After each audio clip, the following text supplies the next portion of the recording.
ឡានដែលលក់ដាច់ជាងគេក្នុងឆ្នាំ2024ទី1ហ្នឹងគឺ Tesla Model Y លក់បាន 1.09 លានគ្រឿងទី2លំដាប់របស់ក្រុមហ៊ុនជប៉ុនគឺលក់ Corolla ហើយ RAV4 សរុបទៅ 2.1 លានគ្រឿងFord F150 បាន 90,000 គ្រឿងហើយ Honda CR-V 74,000 គ្រឿងChevrolet Silverado ហ្នឹងរបៀប pick up ដែរ 640k 64,000 គ្រឿងHyundai Tucson របស់ជប៉ុននេះកូរ៉េខាងត្បូង 610k 61,000 គ្រឿង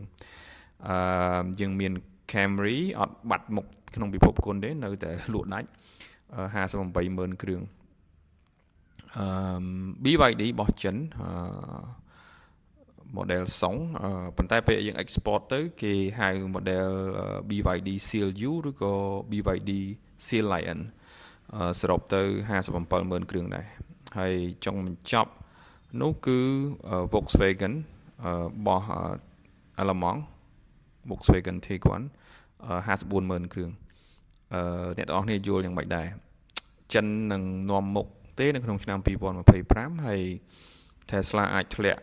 កូដវិញអត់ដោយសារថា Elon Musk ហ្នឹងចូលដៃជាមួយ Trump អញ្ចឹងមានប្រទេសមួយចំនួនដែលមិនត្រូវជាមួយអាមេរិកហ្នឹងគេនឹងធ្វើពហិការមិនប្រើរថយន្តរបស់ Tesla ប៉ុន្តែទោះយ៉ាងណាយើងនៅតែសង្កេតឃើញថា Tesla នៅតែបន្តពង្រឹង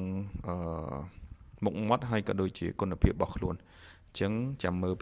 2025យ៉ាងម៉េចវិញ